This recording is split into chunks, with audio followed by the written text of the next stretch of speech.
is the best way to honor our colleagues and those who have carried the message of education in Gaza and unfortunately have been murdered by Israel, and to continue carrying their message forward. Jihad Abu Salim, again, our condolences on the death of your friend Rafat El-Arir, and now the death of his oldest daughter, Shema Rafat El-Arir, her 2-month-old baby boy, and her husband, just killed in an Israeli airstrike. Jihad Abu Salim is a scholar and policy analyst from Gaza. He's executive director of the Jerusalem Fund. That does it for our broadcast. To see the poem Rafat El-Arir wrote, If I Must Die, go to democracynow.org. I'm Amy Goodman. Thanks so much for joining us. The viewpoints expressed in this program are the opinions of the people expressing them and are not necessarily those of Fresh Air Incorporated, its staff, or its board of directors. Hi, this is Al McFarlane, host of the Conversation with Al McFarlane. You're listening to 90.3 FM, KFAI, Minneapolis.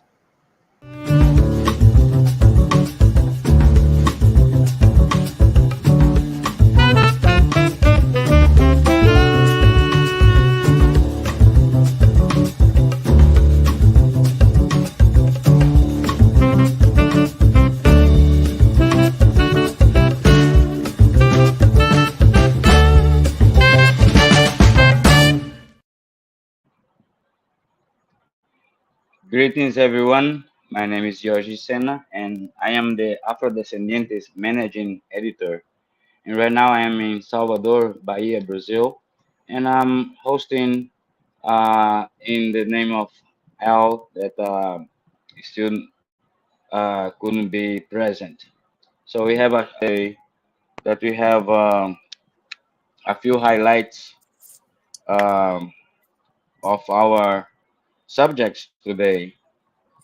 I'm gonna mention them here to you guys to have a guide. Um,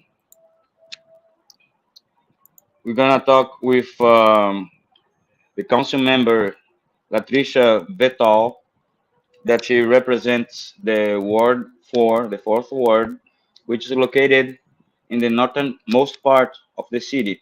She started her career in public service 20 years ago when she left the corporate world and started working in community health.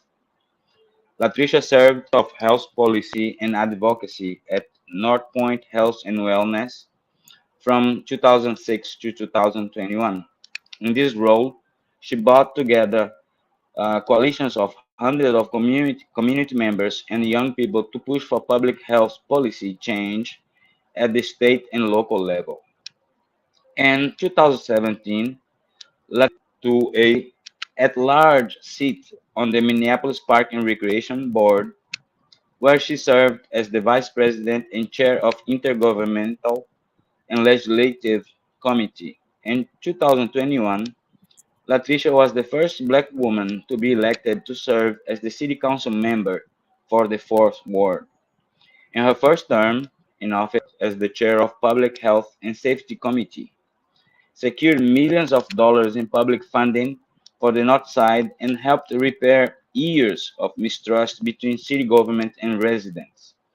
In her free time, LaTrisha enjoys gardening, seeing the city by scooter, taking her fur baby Bobby for long walks, and traveling. Welcome, Miss LaTrisha Vetaw, to our program. Thank you. Thank you for having me. Welcome. We have also here the president of our constant collaborator, Antonio Russell, a Peruvian American, and in the spirit of being this show being an international show. Miss LaTrisha from Brazil, from Bahia. So I want to welcome you to the show. I will be substituting Mr. L today. I'm kind of a little bit nervous. Don't be nervous. You're fine. For such a responsibility, it's a big shoe to fill. But I will try today. I think it's a wonderful and exciting show that we have for our listeners today. And I think that maybe we should start it with a question to Council Member Vetaw about, well, you're a relatively new council member. And what are some of the key initiatives that you are working on? You've been in the council now since 2021, the first Black woman elected to the Minneapolis City Council for the 4th Ward. What are some ideas that you're working on? What are you excited about for the future of the 4th Ward? Thank you. That is such a good question. The most exciting thing for me in the 4th Ward, or just North Minneapolis, I'm not sure if you all know, but where I represent is considered some of the most underserved neighborhoods in all of Minneapolis. And so it's been such a good thing to have like constituent services. People care about basic city needs, trash removal, snow removal. Public safety has always been at the forefront of what people who I represent want to see. So that's looking at how do we have good policing in this community, because my community does want police. What role does community play in public safety? So everything doesn't have to be about policing, but what role does community play in that? And a lot of it is centered around addiction and like how do we get folks the help and services they need in this community. I would say those are the most exciting things. Basic city needs, livability issues, like people want a clean, thriving neighborhood. And then economic development, getting more small businesses, more amenities in the ward has been a priority also. And that's happening. And I'm really excited about that. That is super exciting. Now, a question to follow up with you about livability. I think that's is something that oftentimes get mentioned, but then the concrete different initiatives, there can be so many different things that help make livability possible in a community or in a ward. What are some of the priorities that you see for livability, building daily quality of life for 4th Ward residents? What are some of the things that you're working on? Number one is public safety. Like I said, that's the biggest concern here. So like traffic concerns are an issue in this ward. We know we're down a significant amount of folks in the police department. So we've been working on like how do we incorporate technology into public safety? So like we had legislation at the state for red light street cameras, to capture some of the people who are speeding and running red lights. So that's one of the things I would say, my office has kicked off initiatives around, community-centered public safety initiatives and like folks who live in this community, work, play in this community, like monitoring the public safety in our hotspots. That's one thing. And just like general creating any type of conversations with folks about how do you report things to 311? How do you report to your council member? How do you report to your mayor? And those are generally livability things like street cleanup, trash. People want a clean, thriving neighborhood. And so there's always a conversation with me when I'm at the grocery store about like, how do you get the snow removed? My alley didn't get plowed well enough, and we have challenges here in Minnesota that other parts of the country don't. And so, like right now, the big thing is spring cleanup. People want all the trash that's been buried under the snow, even though we didn't have much snow this year, but people want that cleaned up, like we all feel like a clean, nice looking, the aesthetics of a neighborhood really plays a part in the violence that happens or like what people do on your community street. So that's been a big deal. And I have seen, since I took office, I have seen changes for the good in certain parts of the neighborhood. And I feel the love from my constituents when those things shift from what was not good to like so much better. That is such a positive take on things too, because I feel that livability for me, a big part of that too is the level or the amount of beauty that we experience living in a place. And if we want to feel good about ourselves and our community and our future, beauty is such a magical thing to have around us. And I applaud the efforts that you're doing for that.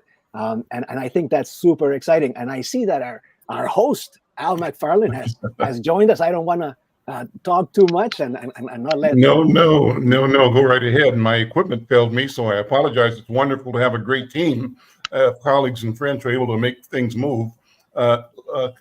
Council member, great to see you. Thank you for being here. Always good to see you, Mr. McFarlane. Sure. So, Antonio, go ahead. This is great. I was enjoying listening. Go right ahead. Oh, well, I wanted to ask a little bit more about beauty and connection and connectivity. I know for a fact that we all want more beauty, more art in our lives. We all want more connection to nature. We all want the ability to be able to safely walk and maybe ride a bicycle and maybe connect to transit easily. Are you working on any initiatives like that? Do you see some progress occurring in those fronts? Yes, I am working on initiatives like that. And you're so right, Antonio, about just the beauty of it. Minneapolis is a beautiful city in itself. We all are 10 minutes walking distance from a neighborhood park. We all have access to just such beautiful things in this city that other people don't have in their cities. And so it's been a pleasure of mine to identify the areas in my ward that we need to make more beautiful and to have people access more. And I'll tell you, Laurie Avenue North is one. Laurie Avenue is one of the 5 identified cultural corridors. And as a council member, when I'm there, that's not what I see. That's not what I feel. So I've been working on we've got some additional funding in our arts department to look at how we beautify these areas. I've been having lots of meetings with local developers and people who are interested in development projects in the city to look at Laurie Avenue, look at it as a blank canvas and what can we do to beautify it? How can we make it this beautiful corridor for North Minneapolis? How can we build community? And so there's a lot of these projects are about building relationships and, selling my ward and the space I have available to people, which I'm down for any day. I love selling this community to people with money who can invest in it. And so, that has been the charge for me in my office, over our time in office. And I think it's going to continue. Any vacant lot I have in this ward, I want to see it activated. I want something beautiful, whether that's a single family home or fourplex, or if that's a park space, additional park space, I want to make sure that we're beautifying the neighborhood and, we're building on that. I have a feeling we're going to be the model of when a neighborhood or part of the city is seen as, it's just so many misunderstandings about what North Minneapolis is. And North Minneapolis is, in my opinion, the most beautiful place in Minneapolis. It is a small town. Everybody knows everyone. And Mr. McFarlane can tell you this because he's a North Sider too. That's right. There's beautiful parts of North Minneapolis that most people have never seen because they subscribe to the negativity that's around North Minneapolis. And so as a council member, my number one mission is to make sure that people know what really happens here, that we have a sense of community here that I've never seen anywhere else in this city. And we love beautiful spaces and we want opportunities for entertainment. And we have a huge development going here on the river, the Upper Harbor Terminal, which is going to be a concert arena, housing, commercial space. And so that is a once in a lifetime opportunity for this part of the city. And we're going to make sure we get the best out of that for this community. I think that is wonderful. And, last week on the show, there was discussion about the Upper Harbor Terminal. And as you mentioned, it is a once in a lifetime opportunity. It's the redevelopment of almost 1 mile of shoreline of the most iconic river in the United States. Absolutely. Right. And to be able to kind of rethink what will be going on here and to insert, making sure that we can access this beauty and we can benefit from it. We can build wealth. We can build community capacity through it. I think it's just wonderful. I'm super excited that you're working on this and kind of using this lens to look at them. I have one quick idea that maybe could be useful to discuss. You mentioned Lowry Avenue having a great concentration of artists. Something that has happened in other places in town and also in a lot of other communities is kind of rebranding or rethinking as a cultural corridor. Lowry Avenue as a cultural corridor, as an arts corridor, not just for North Minneapolis, but for the whole city. And making sure that we can invite artists to help start up some places if there are vacant storefronts, work with landlords to find easy ways for artists to access them. And you'll see growth and opportunity continue to occur. And what do you think about You're that? right. You're right. I mean, it is a cultural corridor, and the next steps for me are building up exactly the way you just explained it. Like having people to activate the space, but also having people to develop it. And unfortunately, it's just a lot of vacant lots, more than you would like to see on a cultural corridor. So we're gonna have to take the time. I mean, because it's the border from Ward 4 to 5. The south side of the street is Ward 5. The north side is Ward 4. So we also have to make sure we collaborate, with the other council member in North Minneapolis to activate that space in tandem. Like, I don't want my side of the ward to be like fully activated, and then across the street there's nothing. And I think there's an appetite for that between all North Side elected officials, no matter what body of government, that we want to see that space activated. We want it to be a big part of our community. And I'm certain that we're headed in the right direction for that. But you are so right. We are going to create a space for artists to enjoy and for the neighborhood too. Wonderful. And Antonio, I just want to add to what you say. The Mississippi River is not just one of the most iconic in the U.S. It's one of the most iconic rivers in the world. In every school, we learn about the great rivers. My first knowledge about was in high school. It's the Amazon, the Yellow River, the Mississippi. So it is such a responsibility, right, to having renewal in the beginning of this river that everywhere in the world it's famous. Now it's the river that represents the United States, like the Amazon represents Brazil. That's right. And so City Council Vetaw. Yes. Listen, yes. thanks. And okay, let's go go from ahead, there. Then Al. listen, LaTrisha, thank you so much. Thank you for being here, and I'm going to have you back. Always Anytime. good to see you. Apologies for my technology, but I'm glad that I've got an able team and we've got the thing rolling. Let me have us pivot from here and move on to our next guest. LaTrisha, thank you. We'll see you later on. Thank you. Thank you, Council Member. Sure. Our next guest is Catherine Grenier, and if I'm saying that wrong, she'll correct me in a minute. But she's the executive director and oversees the overall development and management of a organization entitled Rebuilding Minnesota Together. And they work with trying to reimagine and support new efforts to rebuild communities. Well, let me ask her to come on, first of all, and explain what Rebuilding Together Minnesota is and what it does. Kathy, how you doing? I'm good. Hi, Al. Thanks for having me on. And it is Griner. Griner. Okay. Yes. Okay. Thank you. Hi. Yeah. Rebuilding Together Minnesota. We do home repair for low-income families and homeowners. So what we're trying to do is keep people safe in their homes, in homes that don't make them sick due to mold, etc. And so we just want to make sure that we're able to prevent homelessness, that people can get in and out of their homes safely, and that house, once they're in it, does not add to any health issues. So that's the basics of what we're doing. Okay, tell us some stories about the impact that your work has on communities and individuals' lives. Well, the photo that was just up was actually a young man in South Minneapolis, and he has cerebral palsy, and his grandparents do after-school care for him. And when he got home from school, or wanted to go anywhere, his grandfather would have to hoist him on his back and carry him in and out of the house because they didn't have a wheelchair ramp to get in and out.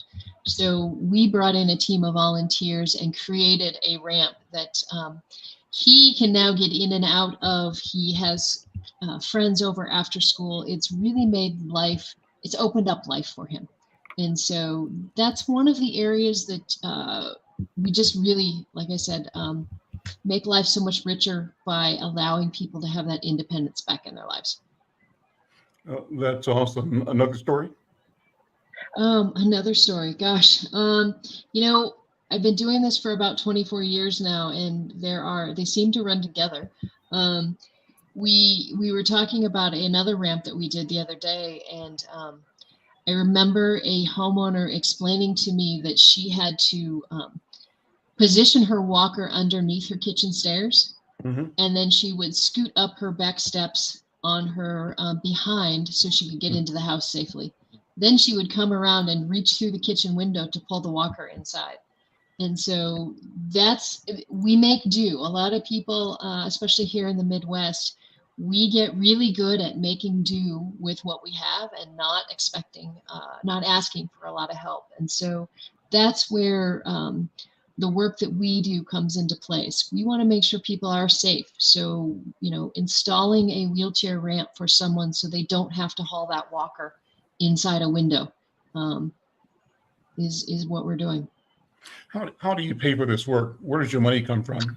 And so it's a combination. It's a combination of many streams. We've got some funding from the state of Minnesota and from the Department of Housing and Urban Development. So we have some federal and some state money. We do have private donations.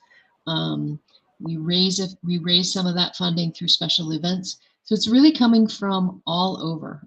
We do also, private individuals are donating funds towards this. So we're doing a balancing act and bringing it in from all over the place.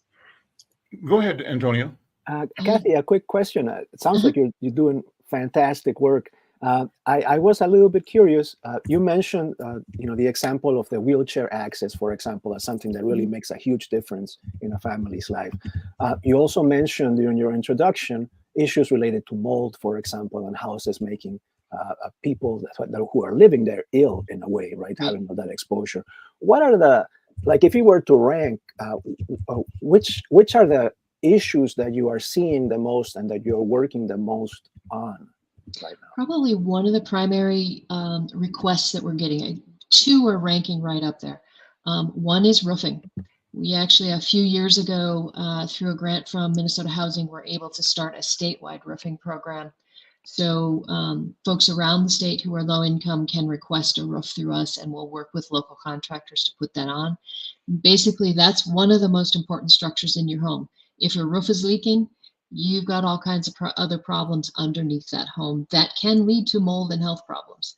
And then I'd say the other kind of big service that people are requesting from us are installation of wheelchair ramps. A lot of the older adults that we're working with, we've worked with people who haven't been able to leave their home for 2 or 3 years because of just disabilities that don't allow them to navigate stairs.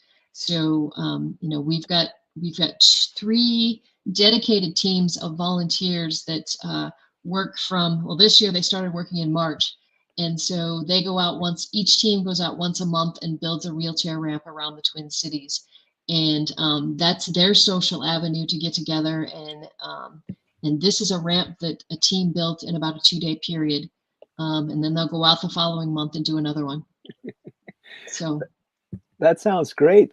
Now, something I have 2 follow-up questions. Okay. One is, so you do, I had at first thought that you're doing work only in the Twin Cities, but you mentioned you do statewide work. So you're a resource throughout Minnesota. We do. So about 3-4 years ago, we did expand to do a statewide service area. And we were invited by folks down in Southwest Minnesota. So in Windham, Worthington, and Jackson. And so we started working with those communities, and we've actually set up an office down there with staff. And so we do a more holistic, we're looking at the aging in place spectrum. We're looking at doing home repair on a whole level down there. And then again, we're doing the statewide roofing program. So that's looking at pretty much anywhere in the state being able to help folks with that. It's a limited number per year, but we are constantly seeking funds that allow us to do that. So we do a pretty broad service area. Fantastic. My second question was, I bet there would be a lot of people who would be interested in helping to build a wheelchair ramp, for example. And as you said, there's a social aspect to it, to be part of a team. How would somebody volunteer that to your organization? If folks are looking to volunteer, we'd invite them to take a look at our website, which is rtmn.org. And on there will be a tab for getting involved. And send us a quick email, tell us what you're interested in, and we'll see where we can put you to work. We are looking for a team of volunteers to be, additional ramp teams. So if you want to get together with some folks and start constructing ramps, again, it's a monthly commitment. So we want to make sure that, it's something that you're really interested in doing. But when you look at putting together a ramp, at the end of a 2-day period, you've really created something fantastic. And a unique thing about our ramps is that we are building them on a modular plan. And so when the family is done with the ramp, we'll come out and disassemble it and reuse the parts for someone else. So it's not a ramp that a family is stuck with to try and figure out what to do if it's no longer needed. That's amazing. That's wonderful work. Now, are all the improvements you do no cost to the consumer, or are there some things that require financing and that your people that you're helping need to pay for? So the majority of the work we're doing is at no cost to the homeowner. Sometimes the funding that comes with, we have to write a mortgage for it, but we set that up as a deferred forgivable mortgage. So most of the time, a roof, which is a high dollar item for us to invest in, we'll set that up on a 5-year deferred forgivable plan. So basically that means as long as the family stays in the home for 5 years, they don't make a payment, and it's forgiven at the end of that 5-year period. So basically we're trying to keep people in their homes and not necessarily fix it up so that they can in turn sell it. Very okay, smart. I like that. So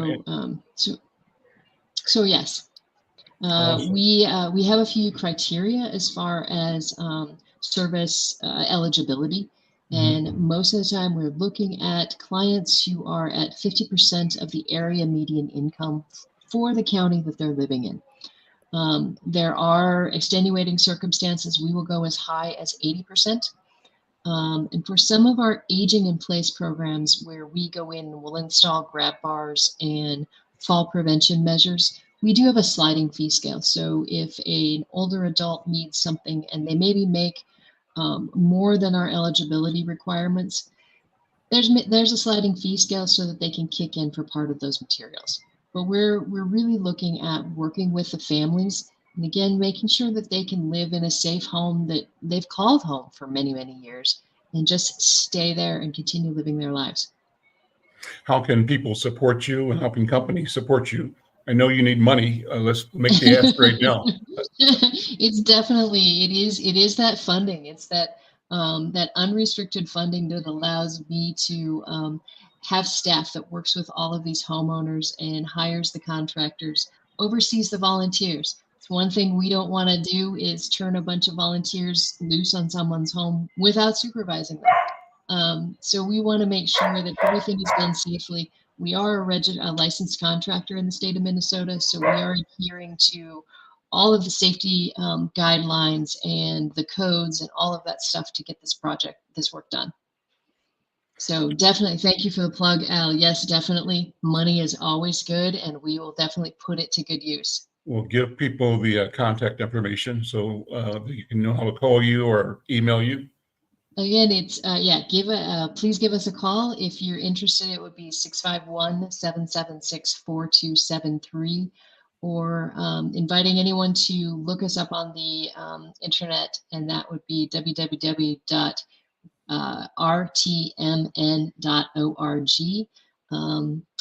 I see on the screen, it's also our GiveMin donation website as well, and that's a donate now button on our homepage. Awesome. Okay, well, thank you so much, and please come back and share an update. All right, I'm Al McFarlane. I appreciate the opportunity to share what we do. Thank you. I'm Al McFarlane. This is the Conversation with Al McFarlane. Again, always wonderful conversations. That was excellent. And the opening one as well. We've got more great things to talk about today as well. But we are here with my colleagues, Antonio Rosell here in Minneapolis, and Yogi Sena joining us from Bahia in Brazil. Guys, thank you so much for being here. Coming up on the show, we're going to talk with Alfred Babington Johnson and a colleague about an important event coming up on May 25th. And we also have Coach Leah standing by to give us her report. But also, I wanted to let people know that we are at this program, not finalized yet, but looking at trying to do something special for what we're calling George Floyd Week. And the whole world is approaching a chance and an opportunity to reflect on the horrific murder of George Floyd in South Minneapolis 4 years ago. It'll be 4 years come May 25th. And what we are proposing and are declaring is that the week prior to that Saturday, the 25th, even from Sunday to Sunday, from about the 19th to the 26th, be held up in community and around the world as George Floyd Week. Wrap your minds around that. We owe it to George Floyd. We owe it to the events and to the transformation, to the uprising that occurred after it, to pay attention to it. And we're proposing that we call that George Floyd Week and do things here and in community anywhere around the state of Minnesota and around the world to reflect on the illuminating experience of seeing how law enforcement failed and how we pulled the cover off of something that was going on but hidden or lied about, and now it was in plain sight. So we're going to be doing, hopefully, it's not confirmed yet, but our intention is to do live programs every day from Monday through Friday at minimum, and possibly on Saturday as well, live from George Floyd Square. And we want to invite those who listen to us from anywhere around the country, anywhere around the world, to send us a note. You can send it to me directly. Send it to my email. It's easy. This one's easy to remember. It's al@insightnews.com, al@insightnews.com. If you want to bring your voice to the discussion, talk about where you were, what you did, what you felt, what you experienced, the trauma you may have experienced in watching the video again and again and again, and how that informed your sense of what your duty and obligation are to be community and to build community. That's the discussion we want to have. And our hope is that we'll invite members of the family and members of other families who've lost sons and daughters to police violence or to violence of any sort. And we've got plenty, unfortunately, to talk with and talk to. But we want to have that conversation because we think we ought to have it. We want to also connect with civic and social leaders, the people that were in office and that are in office now, the people that ran the police department, the highway department, the state house. Let's get a sense on, in reflection, what do we learn? What do we know about ourselves, illuminated by this tragic and horrific event that moved us towards a moment of both uprising and both a moment of restructuring or re-envisioning what community means. So keep your eyes and ears open. We'll be promoting and talking about it. And if you have some suggestions or ideas, drop me a note, al@Insight News. We want you involved.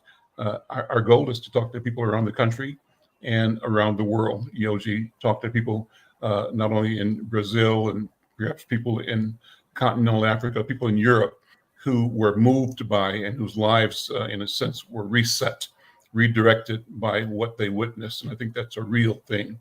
So with that, not pay attention, but stay tuned. We'll get more into that. Let me bring my next guest on board, and that's Alfred Babington Johnson. Brother Babington, as I call him. How you doing, man? I'm doing nicely, Al. How are you? I am absolutely well, and thank you for asking. And we're going to have Tanya with us as well. Is she? Absolutely. Okay. I don't know if she's here yet. There she is. Tanya. Yes. There she is. Well, listen, let's talk about what's going on, because you're addressing the same issue. reconciliation in our community, and you've got a major event coming up. Why don't you talk about that first, Babington, and extend the invitation to it, and talk about the role that you and Tanya both play to make this event happen. Okay, well, Al, one thing that I can say about you is that you were there from the beginning. We have walked this walk together from the very inception of the Stair Step Initiative in 1991 of the summer. And Right.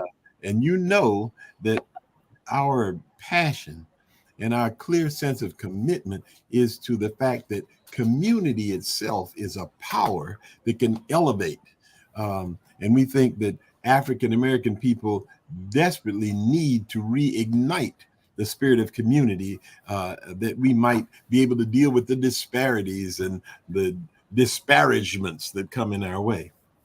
So we've been on that journey for over 32 years, Al, and we have a unique opportunity that we're taking advantage of this year, and that is to celebrate the artistic contributions of African Americans to the state of Minnesota. Al, there's so many people across the country that think that when you think African Americans and you think Minnesota, you have to be talking about Kirby Puckett or Prince. Well, notwithstanding the contributions that these diminutive ones have made into our community, there's so much more. And you know that, and you embody that, Al, in the work that you've done in journalism down through the years. But we want to seize the opportunity to make everyone aware nationally and internationally, Yogi, the fact that Yogi, yes, that there's soul in Minnesota. Yes. And so at US Bank Stadium, we are then on the 25th of May, that Saturday of Memorial Day, going to convene the community at US Bank Stadium, Al, where we're going to celebrate the music and the arts and the crafts and the business and the imagination of African Americans in the state of Minnesota. And let me just say this about this wonderful one that is joining me on today. This Tanya that's called Coleman. Woo, Al, if you don't know, now you know. Is phenomenal. This is a complicated transaction that we're bringing forward. And to do it effectively, we needed the top line event coordinators in the United States. And so we have some. I happen to have one that is my wife, Anna Babington Johnson. She does a thing. And she and Tanya have collaborated on many things, but Tanya is our senior event coordinator for this. And I can't begin to tell you, Al, how pleased I am that God has provided her into this mix. She's a worthy one. Tanya, well, that's called high praise, right? Woo, that's an intro for you, isn't it? Whoa, I love it. Welcome. Tell us about the event. We've got a highlight of it already, but go deeper and explain the mechanics, logistics, and the value proposition, why this matters for all of us. Oh, absolutely. Well, first of all, I'm a transplant here to the Twin Cities. I've been here 12 years. And so I live in a predominantly white area of Minnesota. So when Babington came to me with this idea, I was like, yes, Blackness, celebrate it in a big way. Let's do it. Let's bring everybody we can, small businesses, musicians, dancers, spoken word artists. Let's just bring all the arts together in one place. And then the audacity to do it in US Bank Stadium? What? Celebrating Blackness on the biggest stage that we possibly can in the Twin Cities? It was an easy yes for me, Al. I could just say that. Easy yes. So US Bank Stadium, we are bringing together some of the top musicians in this state. From the Steels, Jamesia Bennett, Garnet Davis, and the Remnant. We've got No Minneapolis coming through. We have amassed, now this is the power of the one called Babington. He has amassed a mass choir that is coming down, comprised of 4 different choirs across the state. And we are going to just be praising the Lord. We are going to be praising Blackness. It's just going to be a party from 11 a.m. to 6 p.m. So we are super excited. We've got live artists coming down. We have a community mural. Let me just tell you about the community mural. This is near and dear to my heart as a graphic designer and event planner. So now, just a minute, let me interrupt 1 second. When she says she's a graphic designer, my God, Tanya and her team, and Al, we've been running ads in Insight every week, save the date ads. But anyway, and the one that you have up now, the power of the art, the immediacy and urgency of the colors, are all out of Tanya and her team as she's helping us to bring this thing forward. So anyway, I just needed to acknowledge this art is wall hangable. Well, I appreciate that. When you gave me the frameable. Frameable. There we go. Yeah.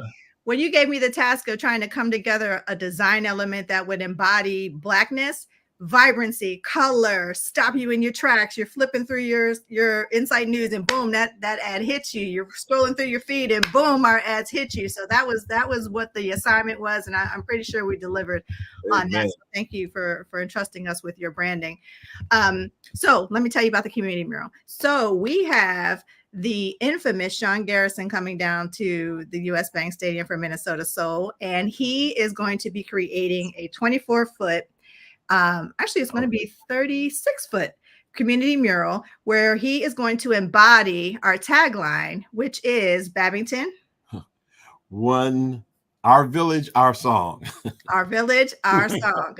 So Sean is going to take that on and he is going to embody that in art form on this big mural. Not only is he going to do that, but he is going to invite the community members, whoever comes to US Bank Stadium, to leave their artistic imprint on this piece. So it is literally going to be a piece that is created by community, which is exactly what Babington was trying to do, to bring us all together and to make our mark and to leave there with the feeling of togetherness and this village that we're creating. And so we're actually physically creating a village piece on canvas.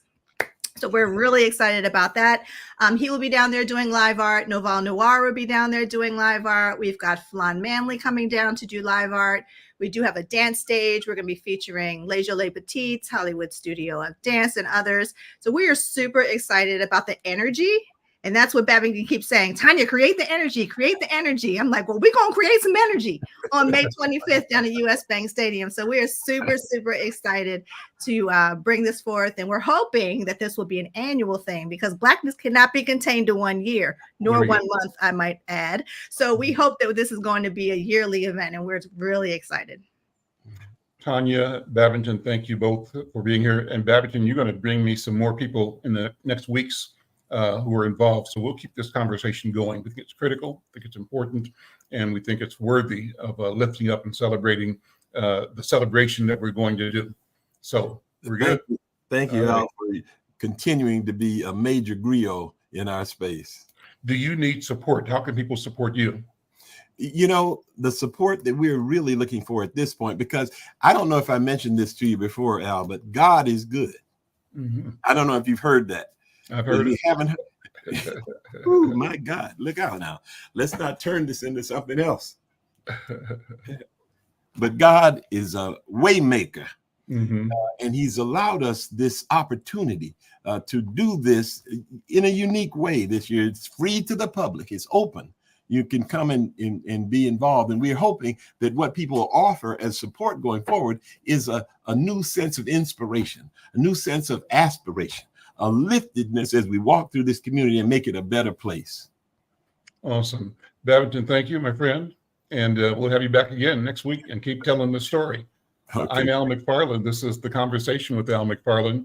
And I want you to hang out because we've got more for you.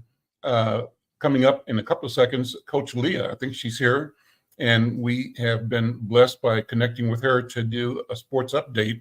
What I love about that is I learn about sports every week. She has interesting things to say, analyses But I love that Insight News has Leah on board as our sports editor and putting us into an information flow that we've wanted to be in, but that we can only be in now under the tutelage and the guidance of an expert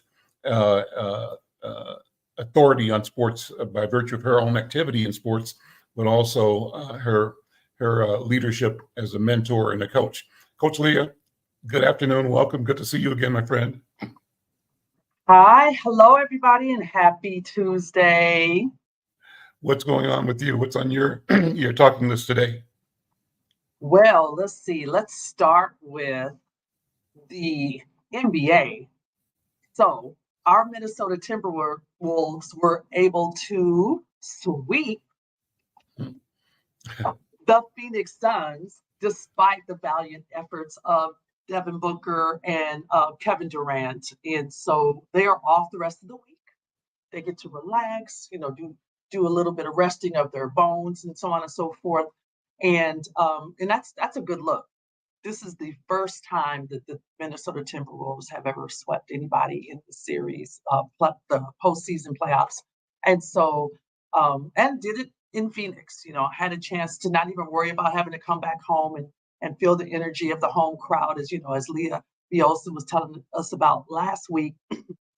They didn't have to rely on that. And so here's their opportunity to rest and get ready for their next opponent that they will face. And so we're super excited about our Minnesota Timberwolves. There was a mishap that happened with only 2 minutes left of their last game against Phoenix.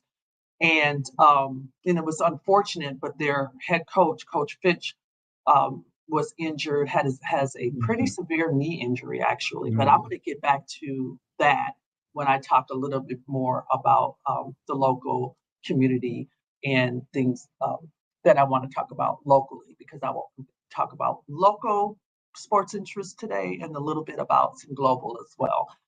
So, but I had a question for you.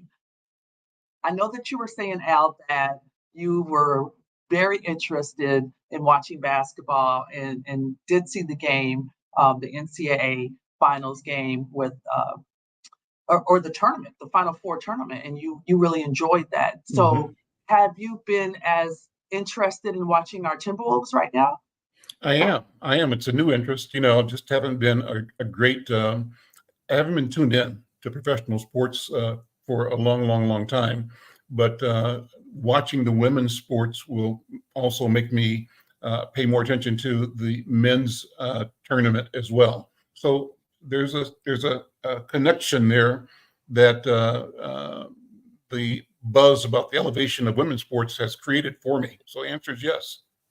Outstanding. How about the rest of our esteemed panel here? Tell us about we're South Americans. I know about Miss Cardozo in the women's basketball collegiate because she's Brazilian, so she was being bragged all over the news here. No But doubt. I'm rekindling my energy with soccer. So I'm dreaming about be able to go to the stadium here to watch my first ever live soccer game. Never happened in my life. Wow. And well, then you also please make sure that you check out the links as well, because especially when the Chicago Sky comes to town, they're hyping up Camila Cardoza and Angel Reese playing together on the same team, and they're in camp right now, preseason camp right now, and so we'll get our first looks at how that chemistry of them playing on the same team will be able to work for them. So it's going to be very, very exciting. But I'm soccer. Antonio, what are your thoughts? Are you into sports? I'm gonna say that I'm kind of following on the pattern of Al McFarlane, that I have not paid attention to professional sports for an extremely long time. But I must also say that I have been very intrigued as I've been participating in the shows most recently, listening to Coach Leah and also hearing about Al's growing interest in sport, I've been thinking, well, maybe I should, I might really like it. It's one of those things that life is so busy sometimes, and I just haven't put the time or effort, but it's a wonderful component of community as well, because it's something that everyone shares, living in a place and rooting for the home team. Absolutely. One thing, let me say, Coach Leo, Antonio, I know, is an avid cyclist, bicycle rider. So you can see him around town. So he's active in personal engagement, and I'm into that. I'm into riding a bicycle, not as heavily as he is, but that's a new passion that I discovered when I turned around 60 years old. So I've been riding since that time, less and more, more and less.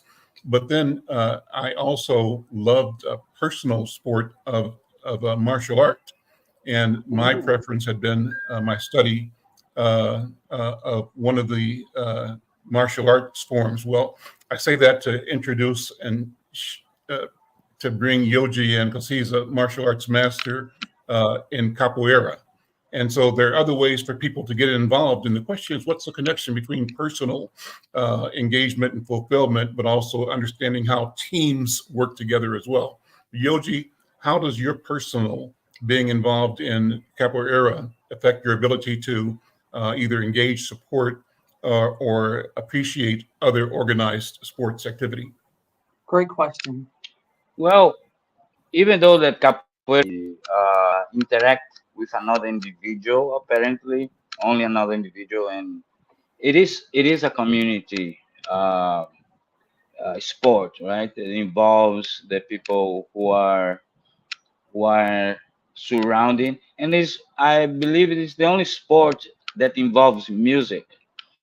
So and that's very sometimes dubious. People just right now, they're really understanding that is a sport in the common sense, what people understand of sport, not just a folkloric the manifestation as it is also, because sports culture, but people tend to see just as a event.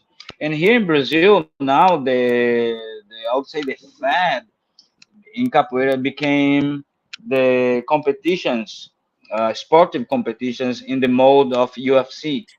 So there is a big league now, it's called VMB, and then pop up several other smaller ones. That is because always a dance, and and now they're seeing this sportive with pointing, because there is a movement that are trying to take capoeira to the Olympics and to be recognized as Olympic sport. But collective sport, and we any martial art, we train collectively. We even though that we might individually, we always train collectively with other core students, and the ambient that generally it's built upon in martial arts schools is one of family, of brotherhood with your peers, a lot of complicity, and really paying attention to sports in general. So I mentioned the question that I'm a soccer fan, and for example in Brazil, how the last 2-3 years, how the soccer became hyper professional in the level of the leagues in Europe. There's a few Americans that are owning now Brazilian teams. I don't know if you guys are familiar with him. He's causing a lot of polemics here because he's questioning the whole um, uh, referee system, if he's really honest, if he favors other ones, or he's being invited to talk to Congress about his accusations. So he's causing quite a stir presence now of American professional owners into, because soccer teams became now companies. Traditionally here, there were community clubs, being for one immigrant community or a neighborhood, and now it's really became enterprises. So sport and martial arts, are very important as a formation tool of youth. Be able to learn how that we do live in a competitive world, that to learn that we do need to compete with following the rules, that we eat honestly. So this is very important to the community at large.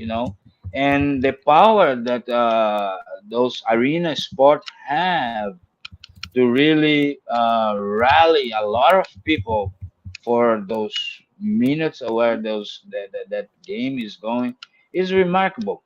Sometimes it's used by government part of the bread and circus stuff, but it's very important to contribute to the pride of it's like, even though I don't follow sports, American sports avidly, but I have the pride when I hear about the teams of Minnesota, right?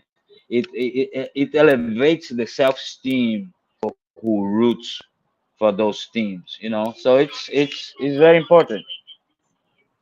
Leah, Yeah, so it's ironic that you talk about, game or sports that are wanting to be, an Olympic sport and so on and so forth. And I wanted to just really quick talk about the 2024 Olympics that will be in Paris this summer, July 26th through August 11th.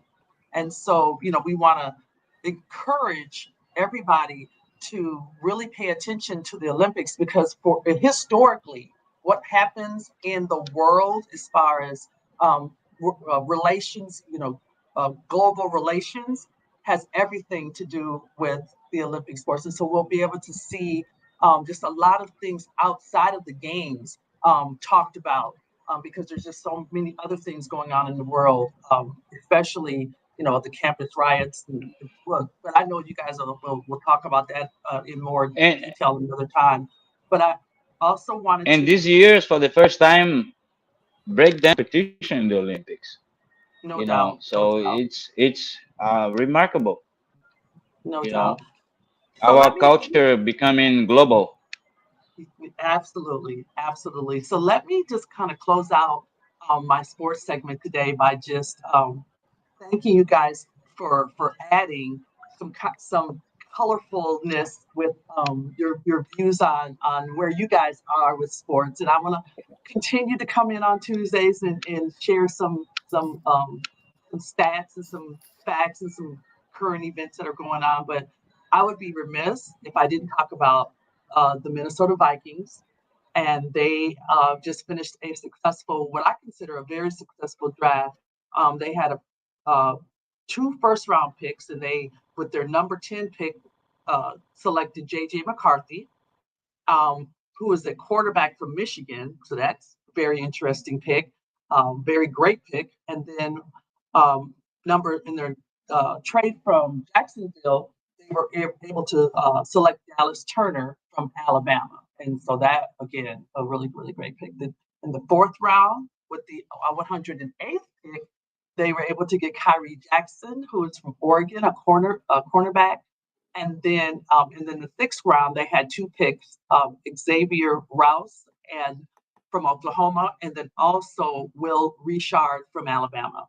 Then in the 7th round, with the 230th pick, isn't that crazy? They're still picking people 200, all the way up to 230, but even more than that. They were able to select Michael Jurgens, who was a center from Wake Forest, trying to get their offensive line a little heftier there. So that was a good pick, even at 230 in the 7th round. You would think that this kid is probably not going to make the team, but he has a really, really great chance of making the, if not the regular squad, for sure the practice squad. And then we're down to our last 30 seconds, Leah. We've run over time here. Okay. But listen, thank you so much. You know what? We wanted to have a conversation about the campus challenges, but we cannot do that time-wise today. But that's an important thing for us to look at, what's happening in Palestine, Israel, the conflict there. And perhaps in another show this week or next week, we'll come back to that. We think it's really, really important that we bring up voices that are experiencing from any and all sides the horrific consequence of the war in Gaza. Well, with that, I want to thank Yogi Sena and thank Antonio Rosell, who were going to lead that discussion with me here. But guys, let's do this, if not later this week, next week. We can figure out, it's a big topic and it's worth our attention because it's worth doing what we can to elevate and to help save lives anywhere on the planet that we can. With that, I want to thank you all and thank those who are listening. We'll see you next time. Take care.